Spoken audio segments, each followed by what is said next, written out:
सर्वांना नमस्कार. जय श्री कृष्ण. आपण सर्वप्रथम प्रार्थना म्हणूयात.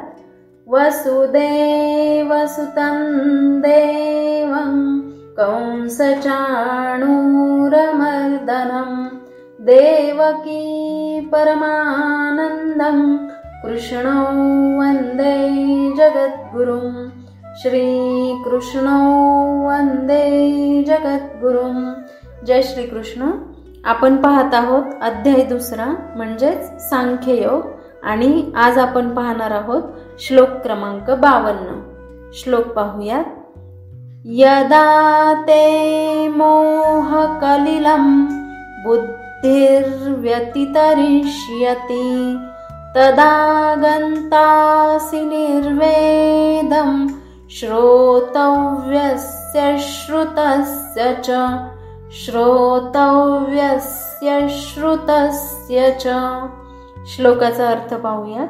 यदा म्हणजे जेव्हा, ते म्हणजे तुझे, मोह म्हणजे मोहमयी, कलिलम म्हणजे घनदाट अरण्य, बुद्धी म्हणजे बुद्धियुक्त दिव्य सेवा, व्यतितरिष्यती म्हणजे पार करते, तदा म्हणजे त्यावेळी, गंतासी म्हणजे तू जाशील, निर्वेदम म्हणजे तिरस्कार किंवा औदासीन्य, श्रोतव्यस्य म्हणजे जे ऐकायचे आहे त्याचा, श्रुतस्य म्हणजे जे सर्व पूर्वीच ऐकलेले आहे त्याचा, च म्हणजे सुद्धा. आणि या श्लोकाचा संपूर्ण अर्थ असा आहे, जेव्हा तुझी बुद्धी या मोहरूपी घनदाट अरण्याच्या पार जाईल तेव्हा तू जे सर्व ऐकलेले आहेस आणि जे सर्व ऐकायचे आहे त्या सर्वांबद्दल उदासीन होशील.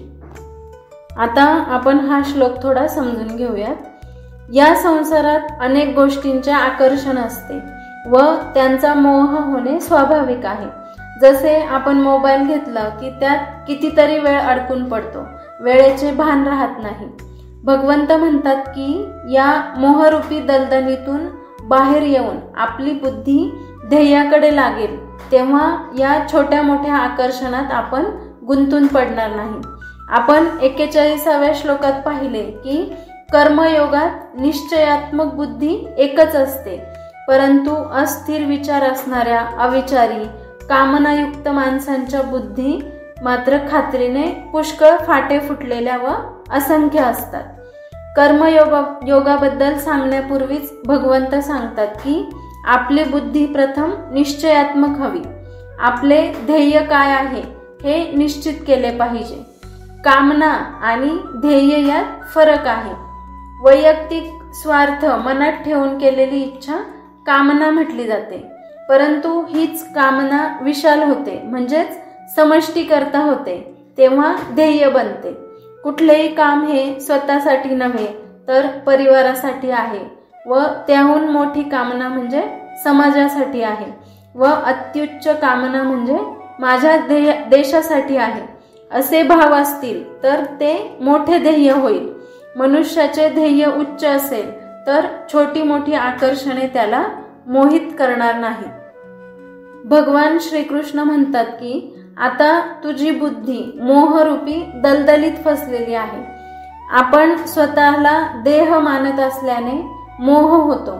आपले जग स्वतःभोवती फिरत असते. मी, माझे कुटुंब, माझा गाव, माझा देश असे करत बुद्धी मी व माझे यात गुंतून राहते. अर्जुनाचेही हेच झाले होते. तो माझे पितामह, माझे गुरु, माझे बंधू असा विचार करत होता. देहबुद्धी जेवढी तीव्र असते तेवढा मोह तीव्र असतो. या देहबुद्धीतून बाहेर पडून आत्मबुद्धीकडे जाण्याचा मार्ग भगवद्गीता दाखवते. बुद्धी जितकी देहात अडकते तेवढीच ती मोहात अडकते आणि जेव्हा ती आत्मबुद्धीकडे वळते तेव्हा ती मोहाच्या चिखलातून बाहेर पडू लागते. भगवंत म्हणतात जसजशी तुझी बुद्धी मोहरूपी चिखलातून बाहेर पडेल त्यावेळी तू ऐकण्यात येणाऱ्या भोगांपासून विरक्त होत जाशील. आपल्यावर आपल्या आजूबाजूच्या वातावरणाचा परिणाम होत असतो. आपण जे काही ऐकतो त्याचा आपल्यावर परिणाम होत असतो. भगवंत म्हणतात जे काही तू ऐकतोस त्याच्यातून तू निर्वेदम गंतासी म्हणजे तुला वैराग्य प्राप्त होईल. वैराग्य म्हणजे उदास असा अर्थ इथे अपेक्षित नाही. वैराग्य म्हणजे तुझी आसक्ती संपुष्टात येईल. राग या संस्कृत शब्दाचा अर्थ आसक्ती असा होतो. वैराग्य म्हणजे राग किंवा आसक्ती निघून जाणे. जनक राजा असूनही वैरागी वृत्तीचे होते. तसेच छत्रपती शिवाजी महाराजांना समर्थांनी श्रीमंत योगी म्हटले आहे. धन, पैसा, संपत्ती हे मोह निर्माण करतात. या मोहातून बाहेर पडणे कठीण असते.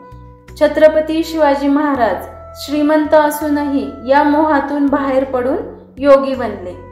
प्रभू श्री रामचंद्र सुद्धा याचे एक उत्तम उदाहरण आहेत.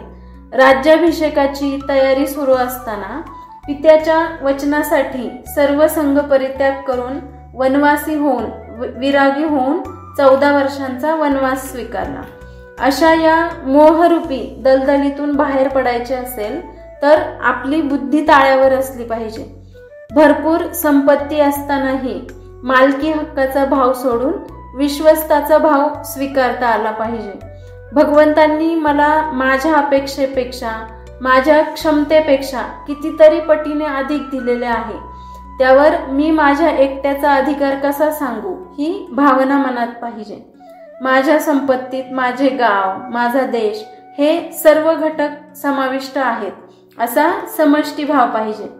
जेव्हा एखादा मनुष्य श्रीकृष्ण आणि त्यांच्याशी असणारा आपला संबंध जाणतो तेव्हा तो जरी पारंगत ब्राह्मण असला तरीही तो सकाम कर्मांच्या विधींपासून स्वाभाविकपणे पूर्णपणे उदासीन होतो.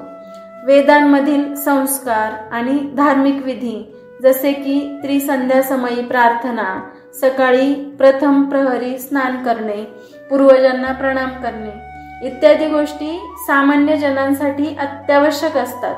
परंतु जो भगवंतांच्या दिव्य प्रेममयी सेवेमध्ये पूर्णपणे रममाण झालेला असतो त्याने पूर्वीच सर्व पूर्णत्वांची प्राप्ती केलेली असल्यामुळे तो या प्रकारच्या सर्व नियामक तत्वांपासून उदासीन बनतो.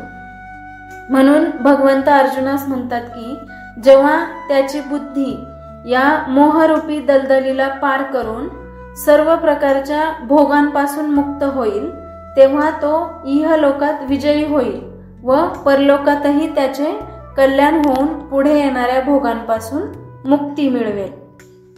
थोडक्यात या श्लोकाचा सारांश असा आहे, मोहातून बाहेर पडल्यावर बुद्धी स्थिर होते आणि मग बाह्य ज्ञानावर आसक्ती राहत नाही.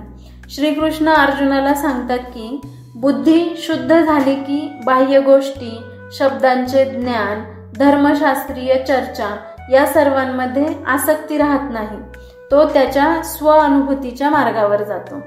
तसेच आधुनिक जीवनात आपल्या आत्मविकासासाठी काय शिकवण मिळते तर ज्ञान फक्त वाचनाने किंवा ऐकण्याने पूर्ण होत नाही.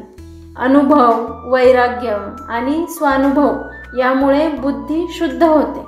मोहातून बाहेर पडल्यावर मन शांतीकडे जाते. हेच ज्ञानाचे अंतिम टप्पे आहेत. अशा प्रकारे आपणही मोहातून बाहेर पडून बुद्धी भगवंतांप्रती स्थिर करणे गरजेचे आहे.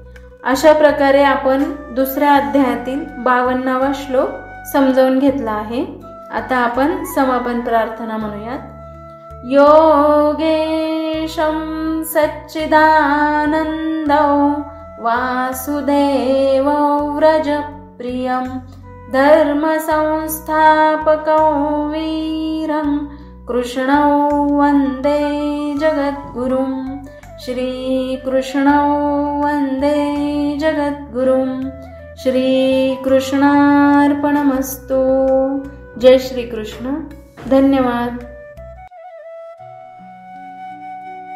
व्हिडिओ आवडला असेल तर लाईक करा, शेअर करा आणि अध्यात्म वाटिका या चॅनलला सबस्क्राईब करा.